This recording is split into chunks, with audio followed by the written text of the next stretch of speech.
Welcome to Focus on Health, a series of educational programs highlighting current health issues sponsored by the Department of Nursing at Salisbury University. I'm Dr. Mary DiBartolo, Professor of Nursing at Salisbury University and host of the program. I welcome to the program and to Salisbury Dr. Channaiah Mysore. You are a neurologist and you also specialize in epilepsy, which is the topic of our program, and that makes you an epileptologist. That's correct. And so you are located at Peninsula Regional Medical Center and so graciously agreed to come on to the show to talk about epilepsy. Thank you for giving me the opportunity to be here. I'm really honored. Now, first, let's start off with, what is epilepsy, and what can be some of the causes of it? So epilepsy, we describe it as a storm in the brain. It's a brain storm, like all the neurons discharge all at once, and which makes the body seize. They start jerking all the four limbs and start twitching. Most of the seizures last like less than a minute, most of them, but for the family it looks like for a lifetime. That's how it looks.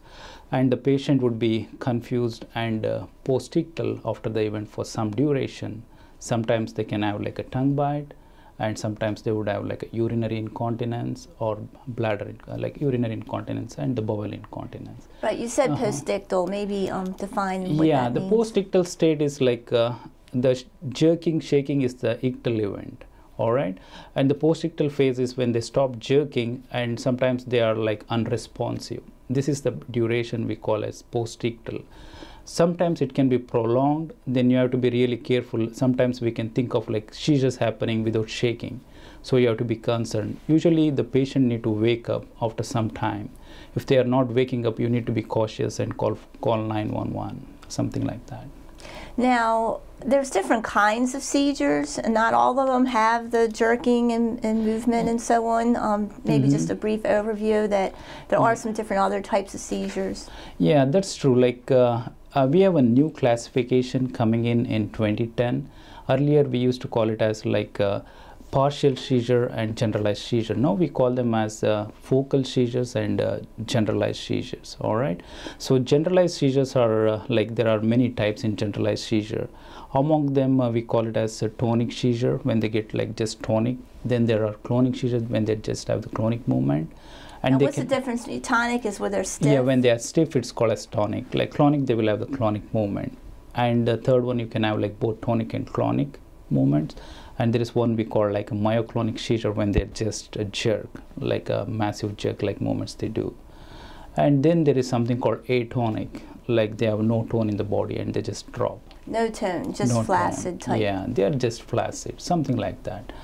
Yeah, and there is also called like in children what we commonly call as absence seizure. It's also like you see kids in the school, like teacher complains like he's not attentive, all of a sudden he drifts away. Just staring. Yeah, you would just stare away, like the teacher is talking to the student, like, and then all of a sudden he's just staring through the teacher. So these are the things the parent needs to be cautious when they hear from the teacher kid is not attentive, then they need to see a pediatrician. So you will decide whether the kid needs to see a neurologist for further evaluation, something like that. And again, the class performance will drop because they are not able to listen. There is a lapse. Like usually these seizures last like 10 seconds or less. So they can just either stare into space or just have eye blinking type of thing? Yeah. And this is in kids, you're saying, in children? Yeah, in children. More so? Yeah, as you mentioned, staring away, staring into space. And they can have like what we call as automatisms, like they can have like twitching of the lip or twitching of the eyes. Sometimes they can have hand automatism. They can have some movement. They can roll on a pencil or something like that. These are the automatisms which can, sometimes they are so subtle we can miss them. So I guess this is on the one end of the continuum, and then as you go up, there's more movement. Yeah, as we go up, then as I mentioned, we can see the tonic ones, the clonic ones, and the generalized tonic-clonic ones. So the tonic-clonic is the most severe. Is that what we used to call grand mal seizures? Yes, that was we used to call grand mal seizures. Now we call them as generalized epilepsy. Yeah, generalized seizures. Yeah, tonic-clonic one, it's like almost like rebooting the brain. That's what I would call. The brain discharges itself and it reboots. So you are all tired, like you are sore all over because of the shaking and other things. So how long do they usually last, the tonic-clonic, the more severe type? The most severe type, most of the seizures should last less than a minute, like less than 60 seconds or less than 90 seconds. It's very rare for seizure to last longer than that. And one other thing, what we need to be sure, like as I mentioned, if they are not waking up and if they have like a back-to-back seizure, right? If they have back-to-back seizure and seizure lasts like more than 5 minutes and they don't recover awareness, then you have to be worried about what we call it as status epilepticus. So this is a medical emergency. So call 911 if a seizure's lasting more than 5 minutes. Yeah. So now just let's go back a minute and talk about the prevalence of seizures. How common are seizures or epilepsy? Epilepsy is a pretty common medical condition. So as of now, there are like 1 in 26. That's what we are seeing in United States. Like we have like almost like 180,000 per year. That's the incidence. So, and again, like going on numbers, like so we are adding a lot of people every year. And epilepsy is pretty common world over. Like, and epilepsy is most commonly seen in like younger people and older people. These are the population which are commonly affected. So a younger age, like what's a young age that you generally see first symptoms? Yeah, we would see like it can be like some kids can have seizures while they are born because of sometimes they can have birth injury. Like what brain we call injury, trauma to the brain injury, like something like an anoxic injury, as you say, like birth traumas. So when they have like birth traumas, like brain doesn't have blood supply and it starts seizing, like it has decreased blood supply and then it gets irritable and they or start fever, having, right? We hear stories about high fever, febrile seizures. Yeah, that's true. The other thing is called like febrile seizures. Usually febrile seizures are benign. Like they should go away as the child grows up. Usually they are seen in kids less than 5 years and whenever they have fevers. But only you get concerned when it lasts like longer duration. Yeah, then you are really worried. I guess differentiate between someone that has a seizure due to an injury or a fever versus, I guess I think of epilepsy more as a condition where they're going to have repeated seizures over time. Yeah. Or of course you try to control them with medication. We'll get to that. That's true. Like when do we call it as epilepsy? Epilepsy, we call it as when a person has more than 2 seizures. So if they have just 1 seizure, then it's like the recurrence is as normal, it's equal to a normal population. But if you have like more than 2 seizures, the recurrence goes higher, then you get concerned, then you work up the patient for other conditions, like what's the reason he is having these recurrent seizures, and you think about starting on medication.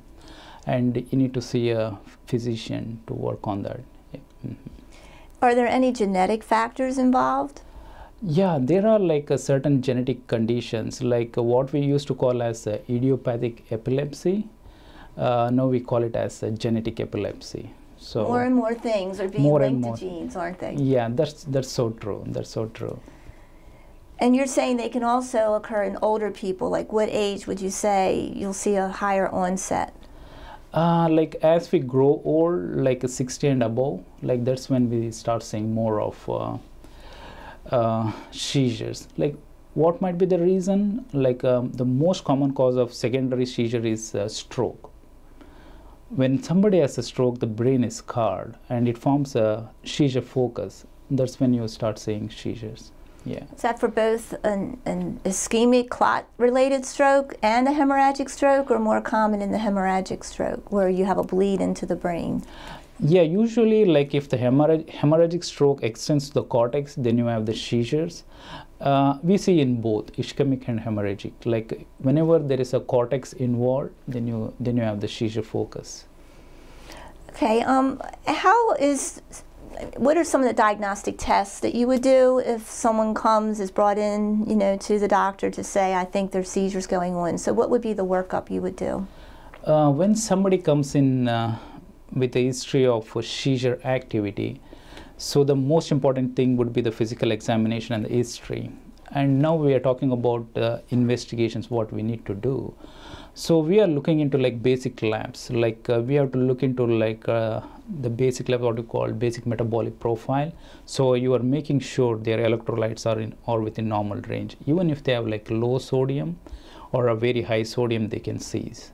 If they have like a low blood glucose and very high blood glucose, they can cease, like what we call hypoglycemic seizure. So ruling out a metabolic cause first. Causes, that's true. And then you're looking into other things. Then you're looking in if they have like intercurrent infection, like sometimes like if they have fever, the kids can have febrile seizures, right? That's one thing.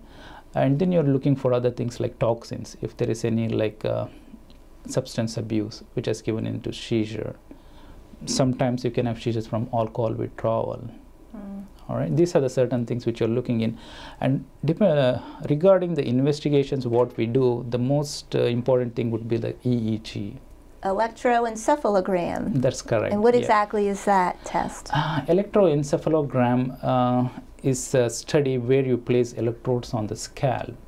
Like most commonly we use what we call 10-20 system, like you place the electrodes over your scalp, or like it's almost like 16 to 20 electrodes you place on the scalp to record in each part of the brain. We call it as like a frontal front of the brain, temporal, parietal, and the occipital region. So you're covering all the areas of the brain, but still you are not covering the undersurface of the brain. So it gives us information regarding the brain waves. Like if somebody has a seizure tendency or ongoing seizure, you can pick it up on the EEG. If it's a large focus. If it's a small focus and deep inside, then it might be difficult. But it's one of the tests we conduct to as a evaluation of seizure. And how long would a test like that take? Usually, like we do a routine EEG, and there are what we call as continuous EEG also. A routine EEG lasts like 20 minutes. Okay. Any other tests, or is that the test? That it is one of the tests, but then you're looking in why the patient had a seizure, like what made him seize. So you're looking in what we call like MRI, magnetic resonance imaging of the brain. So most of the time you do with and without contrast to look for structural brain lesions. Like a tumor, cancer, or something like that? Yeah, that's true. Tumor or cancer, something like that. And maybe like they can have like congenital malformation, vascular malformations. And they can have developmental malformations which can cause the seizures. So there can be certain things going awry in the body that can cause a seizure, whether it's a fever or a metabolic problem or a tumor, stroke. And then there's those idiopathic kind, or that have no known cause. Known cause, sure. But certainly think these can be treated. So let's talk about that. Yeah, that's true. Most of the seizures are treatable. Like in fact, sometimes they go away. Like there are many modalities of treatment which we can talk about. Yeah. Well, let's do that. I know it's primarily medication, isn't it? Yeah, primarily medication for sure. And we also have what we call as medical treatment and surgical treatment. So surgical treatment usually takes place in setup like what we call level 4 epilepsy center, something like that. And medical treatment is the most important thing.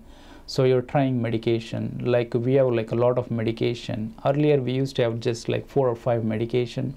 Now it's more than 20. Wow. More than 20. What are some examples of the ones that are used most frequently? The most frequently what we use is in the United States is Dilantin.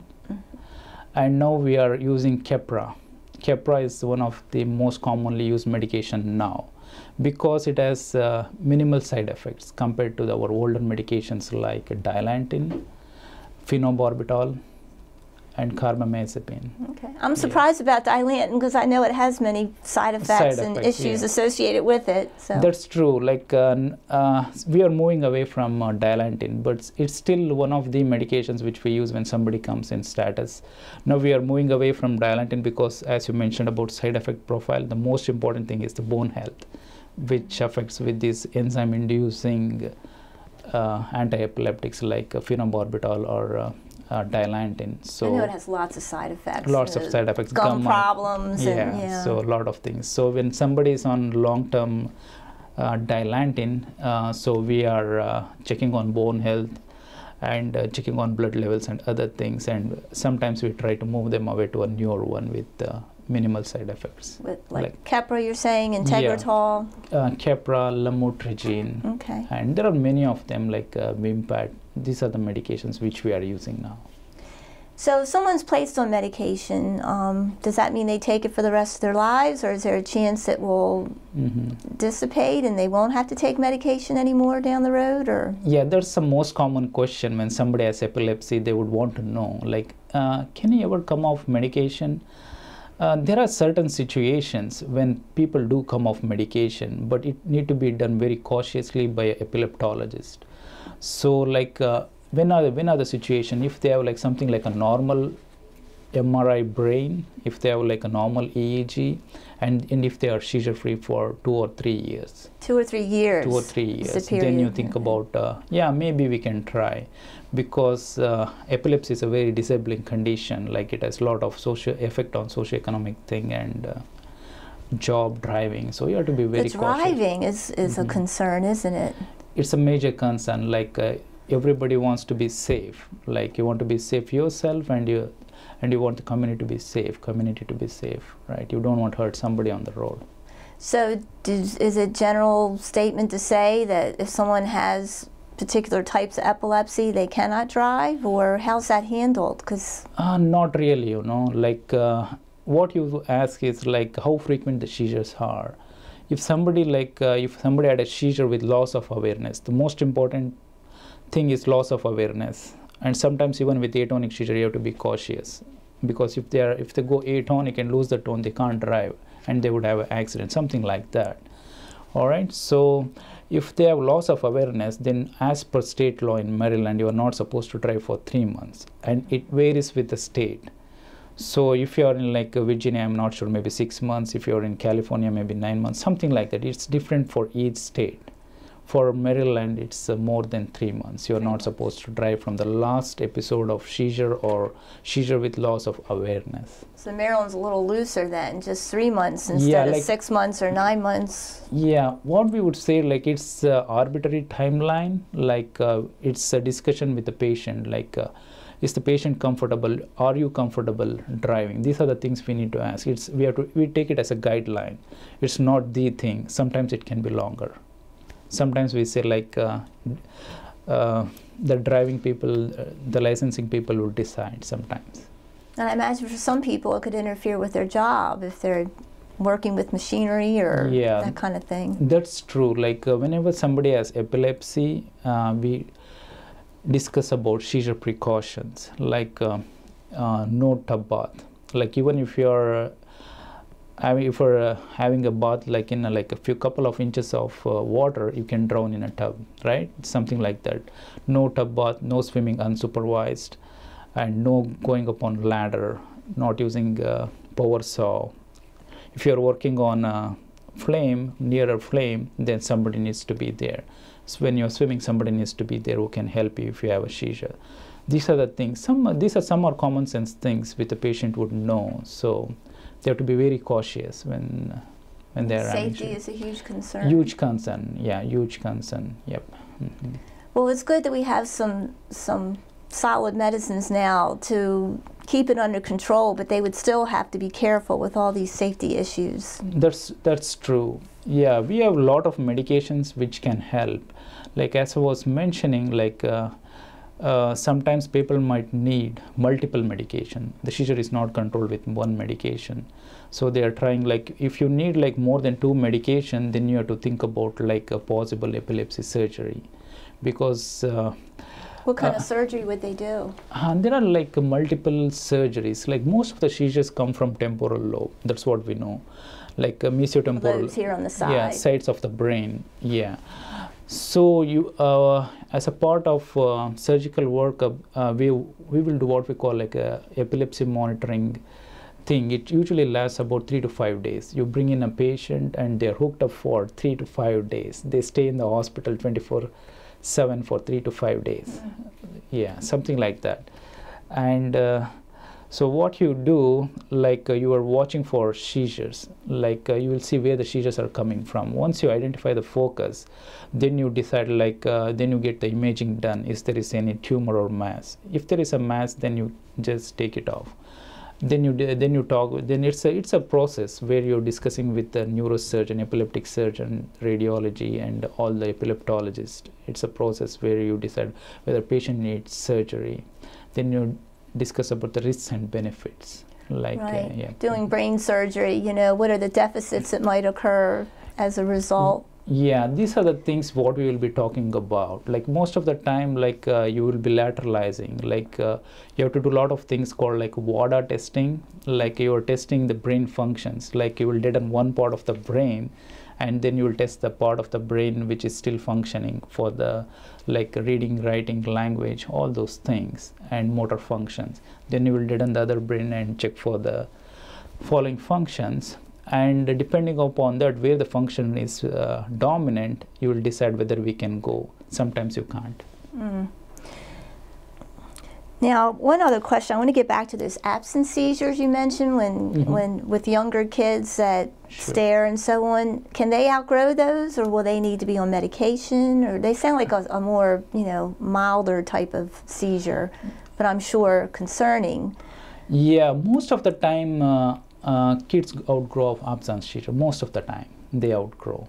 Yeah, some of the seizure types which kids outgrow can be like a benign epilepsies, like benign Rolandic epilepsy. These seizures they can outgrow, and even febrile seizures they outgrow most of the time. Now let's wrap up, and maybe let's emphasize 3 key points you'd like our viewers to know about seizures. So as all of us are aware, seizures are serious medical conditions. So if somebody has a seizure, I think they really need to see a physician, and the physician, the primary care, if he thinks, you would refer to a neurologist for further workup. And as I had mentioned, be safe. If you have seizures, follow the seizure precautions. And other thing would be driving restrictions, which should be followed strictly. And you have to be very cautious. Like if you are having more seizures, you have to see your neurologist and think about trying newer medications, or thinking about epilepsy surgery and other things to be seizure free. Right. I mean, to end on a positive note, I mean, it's a concern. They're very scary. Luckily, most of them only last a minute or less, but it can seem like much longer. Much longer. But we have very effective medications. You know, see your physician or referral to a neurologist. That's so true. Yeah, so we have like a lot of newer medications which have minimal side effects. So like as I had mentioned, like people who were on phenobarbital or Dilantin from before, now we are using like newer medication with lesser side effects. So that's good news. That's a good news it's definitely a good news. Yeah. So very good. Thank you so much for being on the program. Thank you very much for having me here. It's a pleasure. And thank you for joining us for this edition of Focus on Health here on PAC 14.